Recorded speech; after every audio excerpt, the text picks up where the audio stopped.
काही जुगाड टेक्निक आपल्याला वापरायची आहे. जुगाड टेक्निकमध्ये कशा याच्यामध्ये रात्रीचं टेम्परेचर वाढलं पाहिजे. तापमान वाढण्यासाठी आपल्या घरात पिपी असते, आपल्या घरात गवऱ्या असते. हे असल्यामुळे गवऱ्या करायच्या. संध्याकाळी 4 वाजता गवऱ्या आणि पिपे मस्त 5-6 दुबळ हे करून टाकायचं मस्त. त्याची राख निवे तयार झाले, त्याच्यामध्ये तुम्ही लोखंड टाका, काचं टाका, दगड टाका चांगले असे, किंवा लाकडं टाका असे अर्धवट जळलेले. फक्त धूर नसला पाहिजे. जवळपास तुम्ही 4 इकडं 4 तिकडं आणि 4 मधात असे 12 जर टाकले तर तुमचं टेम्परेचर बघा 6 ते 7 डिग्री वाढते. कुठल्याही त्याच्यामध्ये टेम्परेचर आपलं 20 डिग्रीच्या खाली जाता कामा नये. 20 डिग्रीच्या खाली जाता कामा नये. आपल्याला संध्याकाळच मॅनेज करायचं आहे. मग आपण दुसरा बदल काय करायचा, हे फुकटचा बदल आहे बरं. दुसरा बदल काय करायचा, आपल्याला काय करायचं आहे, फिडिंग शेड्यूल बदलवायचा आहे. फिडिंग सकाळी 8 वाजतापासून तर संध्याकाळी 6 वाजेपर्यंत दुप्पट फिडिंग द्यायचं. पन्नी झाकून द्यायची. फिडिंग दिली तर 12 वाजेपर्यंत पन्नी नाही उचलायची. किती वाजेपर्यंत, जसं आपल्याला घाम फुटायला लागला पन्नी काढून टाकायची आणि खाऊ द्यायचं. हे फक्त मोल्ड पर्यंत. अर्धी अडी मोल्डवर आणि अर्धी मोल्ड जायच्याकडे पन्नी झाकायची नाही. पन्नी हे बेडवर आपण हे चादर खाली गेली, ही बराबर 1-1 इंच चारी भोवताली खुली असली पाहिजे. त्याला ऑक्सिजन गेला पाहिजे. हिचं इकडे पूर्ण टाईट आणि तिकडेही टाईट. जगन का तू. आपल्याला जवळपास 1.5 लाख जीव जगवायचे आहे. जर 200 DAP बॅच 1 लाख जगवायचे, आपल्याला 50,000 55,000 जगवायचे आहे. म्हणून आपण ज्या ठिकाणी सुरक्षित वाटते, आपल्याला दम कोंडत नाही, वेळ चांगला वाटत, ती वातावरण आपल्याला योग्य. त्यामुळे डिजिटल हायग्रोमीटर हे आपल्या याच्यामध्ये असलंच पाहिजे. त्यानं तुम्हाला पन्नी सांगितली, तुम्हाला पिप्यामध्ये गरम करायला सांगितलं. तिसरं तुम्हाला अजून सांगतो, फिडिंग शेड्यूल. आज सकाळी 8ला सुरू करायचा, संध्याकाळी 6 पर्यंत दुप्पट फिडिंग द्यायचं. संध्याकाळी सकाळपेक्षा निम्म फिडिंग द्यायचं. किती, कारण की जर टेम्परेचर तुमचं 20 डिग्रीच्या खाली आलं तर पाला सुकळून जाते. असा अडी पाला ह्या तुमचा बेड उंच होऊन जाते. जिकडे वावरात पाला राहत नाही, अडीचे मोल्टच पास होत नाही. मग म्हणतो यार पाला खतम झाला. असा करायचं नाही. शेवटची बॅच त्याला चॉकीवाल्याला स्ट्रिक्टली सांगायचं, भाऊ तुला 100 DFL मागितले, 100चे 80 नाही पाहिजे, 110 नाही पाहिजे. 85 जरी किलो माल आला तरी चालन मला, पण जास्त काही मला तू सांगू नको. कारण हिवाळ्यामध्ये आपली 2 दिवस बॅच, 3 दिवस बॅच, 4 दिवस बॅच वाढते. टाइम जाते. लक्षात ठेवा. त्यामध्ये मोल्डमध्ये अडी थोडंसं अनइक्वल व्हायचं. जर टेम्परेचर ह्युमिडिटी मेंटेन केली तुम्ही तर हिवाळा राहो उन्हाळा राहो काही नाही. पण आपले शेत कसे आहे, गरीब घरचे आहे. आपले काही एकदम काही जिकडून तिकडून पॅक केलं का टेम्परेचर काही वाढत नाही. ह्युमिडिटी मेंटेन मध्ये असं नाही आहे. आपलं जुगाड टेक्निक आहे. परंतु 2 तास शेड ओपन सुद्धा असलं पाहिजे. कारण मिथेन वायूचं प्रमाण वाढते त्याच्यामध्ये. म्हणून 2 तास वायू विजन करताच आलं पाहिजे. दुपारी ऊन आहे ना, लक्षात ठेवा. जेव्हा बॅच चालू असते ना, तो काही झालं तरी शेड सोडायचं नाही. आम्ही दिवसभर ड्युटीवर निघाल्यानंतर खुर्ची सोडतो का, तिकडल्या तिकडे कुठे जरी गेला तो दिवसभर तो खुर्चीच्या भोवतालाच असतो. तू इकडे तिकड तू घरी जाऊन येऊ शकत नाही. लक्षात ठेवा. साहेब 10 मिनिटात आलो म्हणते पटकन, फोन लावला तर. म्हणून शेड म्हणजे तुमचं काय आहे, कमाईचं साधन आहे. त्याला वाऱ्यावर सोडायचं नाही बॅच चालू होईपर्यंत. हो, रात्री 12 वाजता लोक कर्मचारी शेतकरी रात्री 12 जाऊन फिडिंग करून येते. उन्हाळ्यामध्ये सन्न पाला खाते म्हणजे रात्री आपल्याकडे. बरोबर आहे. उन्हाळ्याचं वेगळं आहे. फिडिंग शेड्यूल वेगळा करायला लागते. रात्री दुप्पट द्यायला लागते, दुपारी कमी द्यायला लागते.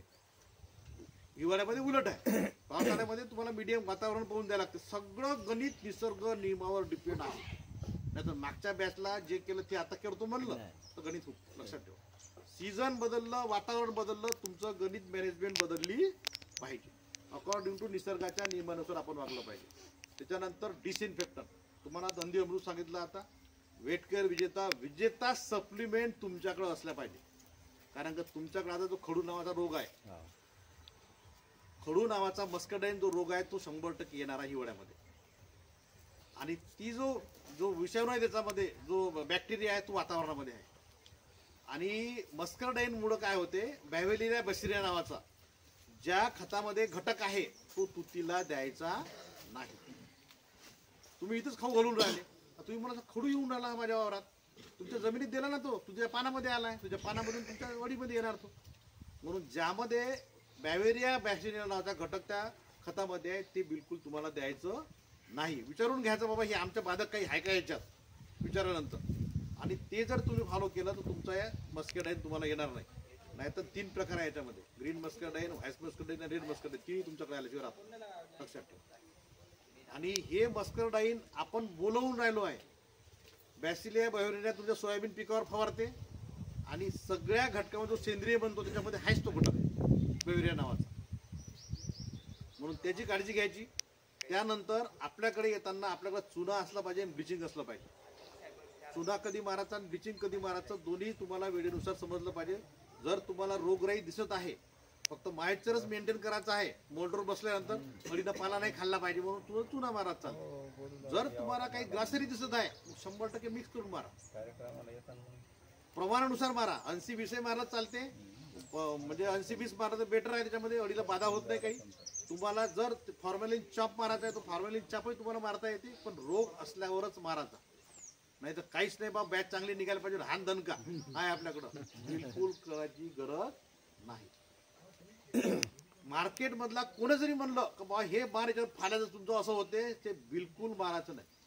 मग आपण काय म्हणतो, आता तुम्हाला काय म्हणलं 22व्या दिवशी खत आपल्या तुतीला गेलं पाहिजे, 100% गेलंच पाहिजे.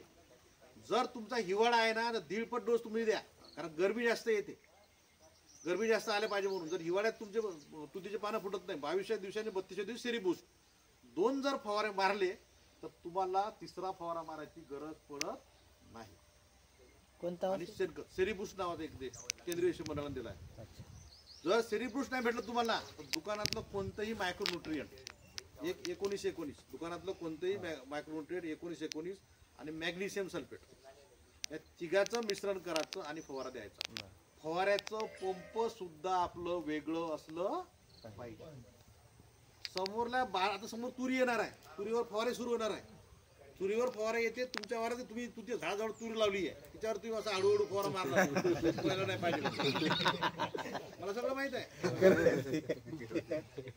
इकडं उडत नाही बरोबर मारतोय. समजा जर तुमचा तिकडला त्यावेळेस फवारा मारला आणि वारा जर इकडं उलट असलं तुमचा गेम केल्याशिवाय राहत नाही. म्हणून 10 किलो तुरी का 1 क्विंटल तुरी विकत घ्या, 1 क्विंटल कोश विका, 1 क्विंटल तुरी आणा, डाळ करून मस्त घरी प्युअर डाळ आणा. पण त्या प्रेमात तुम्ही पडू नका. जर लावायची असेल तर सेंद्रिय लावा, मग एक फवारा मारायचा नाही.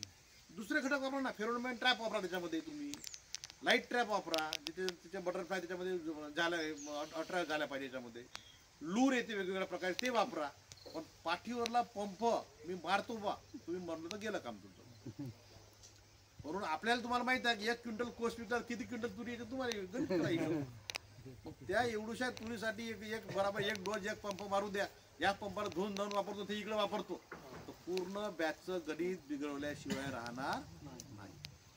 आपल्या कीटकाला आजच्या घडीला जर पाहिलं तुम्ही, नॉन स्पिनिंग सिंड्रोम नावाची समस्या आली आहे. अळीच चांगली बनून राहिली आहे, अळी चांगली बनते, परंतु त्या अळीच्या ज्या लाल ग्रंथी डेव्हलप झाल्या, रेशीम ग्रंथी डेव्हलप झाल्या, त्या बाहेर पडत नाही. ती अळी जर तुम्ही कापली तर तुम्हाला बराबर जे आपलं लाल ग्रंथी झाला म्हणतो आपण रेशीम ग्रंथी, त्या रेशीम ग्रंथी सेरिस्टिन फायब्रोन दोन्ही डेव्हलप झाल्या, पांढरा पांढरा ट्रान्सपरंट दिसते. पण तोंडाजवळून जर पाहिलं तर एक रेष दिसते बरोबर ओढल्यासारखी, ती काळी रेष आहे. त्या काळ्या रेषेमुळं फक्त तोंडातून बाहेर तिचा धागा निघत नाही, मग ते अळी पाला खाते आणि अस्वस्थ होते आणि जाग्यावरच मरते. आणि ही कशामुळे आहे की आपल्या आजूबाजूला लोकांनी वेगवेगळ्या प्रकारचे पिकं लावलेली आहे, आपणही लावलेले आहे याच्यामध्ये. आणि ह्या फवारा मारताना जर फक्त तुम्ही नुसती साडी जरी बांधली किंवा हिरवी बांधली, त्याला एखादी ड्रिपची नळी जोडली आणि पाणी सुरू केलं तर तुमचं काही अंश तुमच्या वारात येणार नाही. कारण दुसरा हार्बिसा वारा काही रोखू शकत नाही आपण. पण शेवटची लाईन जर आपण तोडली नाही, कापली नाही आणि ही जर हे केलं जुगाड केलं तर आपण काही अंशी पीक सेव्ह करू शकतो. दुसरं, त्यांनी फवारा मारला, आपल्याकडे स्प्रिंकलर आहे, लगेच स्प्रिंकलर चालवलं तर काही अंश आपण ड्रॉप डाऊन त्याला करू शकतो. म्हणजे सोप्या टेक्निक